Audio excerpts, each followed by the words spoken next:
ವೀಕ್ಷಕರೇ ನಮಸ್ಕಾರ. ಹಿರಿಯ ನಾಯಕರಾಗಿರುವ ಬಸನಗೌಡ ಪಾಟೀಲ್ ಯತ್ನಾಳ್ ಅವರು 2 ದಿನಗಳ ಹಿಂದೆ ಒಂದು ಹೇಳಿಕೆಯನ್ನು ಕೊಟ್ಟಿದ್ರು.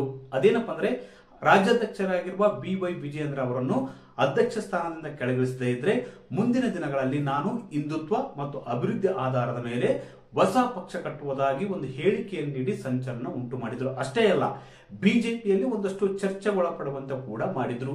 ಈ ಒಂದು ಹೇಳಿಕೆ ಇದೆಯಲ್ಲ, ಬಸನಗೌಡ ಪಾಟೀಲ್ ಯತ್ನಾಳ್ ಅವರು ನೇರವಾಗಿ ಮತ್ತು ಕಡೆಯ ಅಸ್ತ್ರ ಪ್ರಯೋಗ ಮಾಡಿದ್ರು. ಬಿಜೆಪಿಯ ಹೈಕಮಾಂಡ್ ನಾಯಕರ ಮೇಲೆ ಒಂದು ಒತ್ತಡ ಹೇರುವ ತಂತ್ರ ಅನುಸರಿಸಿದ್ದಾರೆ ಅಂತ ವಿಶ್ಲೇಷಣೆ ಮಾಡಲಾಗ್ತಿದೆ. ಅಂದ್ರೆ ಮುಂದಿನ ದಿನಗಳಲ್ಲಿ ನೀವು ಒಂದು ವೇಳೆ ರಾಜ್ಯಾಧ್ಯಕ್ಷರಾಗಿರುವ BY ವಿಜಯೇಂದ್ರ ಅವರನ್ನು ಕೆಳಗಿಳಿಸದೇ ಇದ್ರೆ ತಾವು ಹೊಸ ಪಕ್ಷ ಕಟ್ಟಿ ಬಿಜೆಪಿಗೆ ಹಾನಿ ಮಾಡುವ, ನಷ್ಟ ಉಂಟು ಮಾಡುವ ಎಚ್ಚರಿಕೆಯನ್ನು ದೆಹಲಿಗೆ ಕಳಿಸಿದ್ದಾರೆ ಎಂಬ ಮಾತುಗಳು ಕೂಡ ಕೇಳಿ ಬರುತ್ತಿವೆ. ಈ ಒಂದು ಚರ್ಚೆ, ಇಂಥದ್ದೊಂದು ಚರ್ಚೆ ಬಿಜೆಪಿಯಲ್ಲಿ ಕೂಡ ನಡೀತಿದೆ. ರಾಜ್ಯ ರಾಜಕಾರಣದಲ್ಲೂ ಕೂಡ ಯತ್ನಾಳ್ ಅವರ ಹೊಸ ಪಕ್ಷ ಅಂದ್ರೆ ಹಿಂದುತ್ವ ಮತ್ತು ಅಭಿವೃದ್ಧಿ ಆಧಾರಿತ ಹೊಸ ಪಕ್ಷದ ಕುರಿತು ಚರ್ಚೆ ಕೂಡ ಜೋರಾಗಿದೆ. ಇದೆಲ್ಲದರ ನಡುವೆ ರಾಜ್ಯಾಧ್ಯಕ್ಷರಾಗಿರುವ BY ವಿಜಯೇಂದ್ರ ಅವರು ಕೊಪ್ಪಳದಲ್ಲಿ ಇವತ್ತೊಂದು ಹೇಳಿಕೆ ಕೊಟ್ಟಿದ್ದಾರೆ. ಆ ಹೇಳಿಕೆ ಒಂದಷ್ಟು ಶಾಕಿಂಗ್ ಅಂತ ಅನಿಸ್ತಾ ಇದೆ. ಹಾಗಾದ್ರೆ ರಾಜ್ಯಾಧ್ಯಕ್ಷರಾಗಿರುವ BY ವಿಜಯೇಂದ್ರ ಅವರು ಕೊಟ್ಟಂತ ಹೇಳಿಕೆಯಾದ್ರೂ ಏನು ಮತ್ತು ಬಿಜೆಪಿಯ ಹೈಕಮಾಂಡ್ ನಾಯಕರಿಂದ ವಿಜಯೇಂದ್ರ ಅವರಿಗೆ ಬಂದ ಸಂದೇಶ ಎಂಥದ್ದು? ಅತೃಪ್ತರ ನಾಯಕರು ಕೈ ಇಸಿಕೊಳ್ಳುತ್ತಿರುವುದಾದ್ರೂ ಯಾಕೆ? ವೀಕ್ಷಕರೇ, ಇವತ್ತು ಕೊಪ್ಪಳದಲ್ಲಿ ರಾಜ್ಯಾಧ್ಯಕ್ಷರಾಗಿರುವ BY ವಿಜಯೇಂದ್ರ ಅವರು ಮಾತನಾಡಿ ಒಂದು ಸ್ಟೇಟ್ಮೆಂಟ್ ಕೊಟ್ಟಿದ್ದಾರೆ. ಅದೇನಪ್ಪ, ಯತ್ನಾಳ್ ಅವರನ್ನು ಪಕ್ಷಕ್ಕೆ ಮರಳಿ ಕರೆತರುವ ಕುರಿತು ಯಾವುದೇ ಚರ್ಚೆ ನಡೆದಿಲ್ಲ ಅಂತ ಹೇಳಿಕೆಯನ್ನು ನೀಡಿದ್ದಾರೆ. ಇಲ್ಲಿ ಸೂಕ್ಷ್ಮವಾಗಿ ಗಮನಿಸಿ, ಪಕ್ಷದಲ್ಲಿ ರೆಬಲ್ಸ್ ತಂಡದ ನಾಯಕರು, ಅತೃಪ್ತ ನಾಯಕರು ಹೈಕಮಾಂಡ್ ಮೇಲೆ ಒತ್ತಡ ಹೇರ್ತಿದ್ದಾರೆ. ಅದೇನಪ್ಪ ಅಂದ್ರೆ ಯತ್ನಾಳ್ ಅವರನ್ನು ಪಕ್ಷಕ್ಕೆ ವಾಪಸ್ ಕರೆತರಬೇಕು, ಇಲ್ದಿದ್ರೆ ಬಿಜೆಪಿಗೆ ಹಾನಿ ಆಗುತ್ತೆ, ಮುಂದಿನ ದಿನಗಳಲ್ಲಿ ಪಕ್ಷಕ್ಕೆ ದೊಡ್ಡ ಹೊಡೆತ ಬೀಳುತ್ತೆ ಅಂತ ಒತ್ತಡ ಹೇರ್ತಾ ಇದ್ದಾರೆ.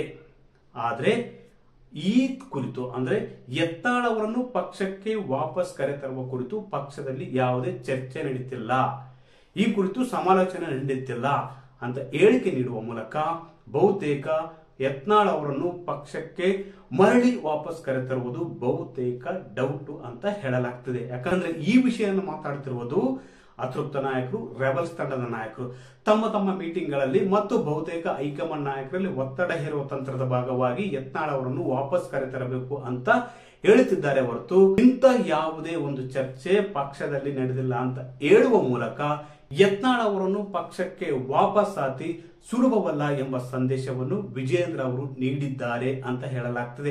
ಈಗಾಗಲೇ ಅಧ್ಯಕ್ಷರ ಆಯ್ಕೆ ಘೋಷಣೆ ಕಗ್ಗಂಟಾಗಿದೆ.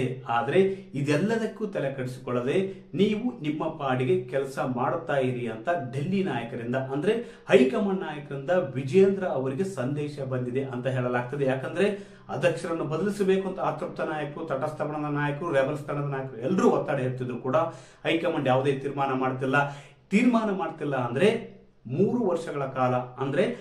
ವರ್ಷಗಳ ಕಾಲ ವಿಜಯೇಂದ್ರ ಅವರನ್ನು ಮುಂದುವರಿಸುವುದಕ್ಕೆ ಬಿಜೆಪಿ ಹೈಕಮಾಂಡ್ ನಾಯಕರು ನಿರ್ಧಾರ ಮಾಡಿದ್ದಾರೆ ಅಂತ ಹೇಳಲಾಗ್ತದೆ. ಯಾಕಂದ್ರೆ ವಿಜಯೇಂದ್ರ ಅವರು ಅಧ್ಯಕ್ಷರಾಗಿ ಆಯ್ಕೆಯಾಗಿ 1.5 ವರ್ಷ ಆಯ್ತು. ಇನ್ನು ಉಳಿದ 1.5 ವರ್ಷಗಳ ಕಾಲ ನೀವು ನಿಮ್ಮ ಪಾಡಿಗೆ ಕೆಲಸ ಮಾಡುತ್ತೀರಿ, ಮುಂಬರುವ ದಿನಗಳಲ್ಲಿ ನೋಡೋಣ ಎಂಬ ಸಲಹೆ ಸೂಚನೆಯನ್ನು ಹೈಕಮಾಂಡ್ ನಾಯಕರು ರಾಜ್ಯಾಧ್ಯಕ್ಷರಿಗೆ ನೀಡಿದ್ದಾರೆ ಅಂತ ಹೇಳಲಾಗ್ತದೆ. ಇದರಿಂದಾಗಿ ಬಹುತೇಕ ಅತೃಪ್ತ ನಾಯಕರಿಗೆ, ರೆಬಲ್ಸ್ ತಂಡದ ನಾಯಕರಿಗೆ ಬಹುದೊಡ್ಡ ಹಿನ್ನಡೆ ಉಂಟಾಗಿದೆ. ಯಾಕಂದ್ರೆ ಅಧ್ಯಕ್ಷರನ್ನು ಬದಲಾವಣೆ ಮಾಡಲೇಬೇಕು ಅಂತ ಈ 2 ತಂಡಗಳು ಜಿದ್ದಿಗೆ ಬಿದ್ದಿದ್ದು.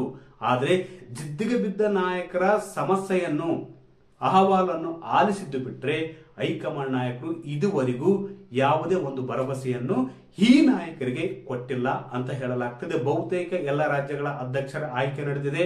ಇನ್ನು 4 ರಾಜ್ಯಗಳ ಅಧ್ಯಕ್ಷರ ಆಯ್ಕೆ ಮಾತ್ರ ಬಾಕಿ ಇದೆ. ಈ 4 ರಾಜ್ಯಗಳ ಅಧ್ಯಕ್ಷರ ಅವಧಿ ಈಗಾಗಲೇ 1.5 ವರ್ಷ ಆಗಿದೆ. ಅಂದ್ರೆ ಉತ್ತರ ಪ್ರದೇಶ, ಗುಜರಾತ್, ಕರ್ನಾಟಕ ಸೇರಿ ಇನ್ನೊಂದು ರಾಜ್ಯದ ಅಧ್ಯಕ್ಷರ ಆಯ್ಕೆ ಮಧ್ಯಂತರದಲ್ಲಿ ನಡೆದಿರುವುದರಿಂದ ಈಗಾಗಲೇ 1.5 ವರ್ಷ ಅಧ್ಯಕ್ಷರು ಅವಧಿಯನ್ನು ಪೂರ್ವಹಿಸಿದ್ದಾರೆ.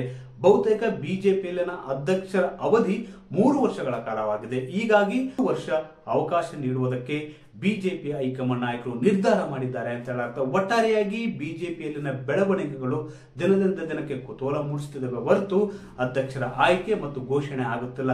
ಅದೇ ರೀತಿ ಯಾಕಂದ್ರೆ ವಿಜಯೇಂದ್ರ ಅವರನ್ನೇ ಮುಂದುವರಿಸುವುದಕ್ಕೆ ಹೈಕಮಾಂಡ್ ನಾಯಕರು ನಿರ್ಧಾರ ಮಾಡಿದ್ದಾರೆ ಅಂತ ಕೂಡ ಹೇಳಲಾಗ್ತಿದೆ. ವೀಕ್ಷಕರೇ, ಈ ಮಾಹಿತಿ ನಿಮಗೆ ಇಷ್ಟವಾದಲ್ಲಿ ವಿಡಿಯೋ ಶೇರ್ ಮಾಡಿ, ಲೈಕ್ ಮಾಡಿ, ಕಮೆಂಟ್ ಮಾಡಿ.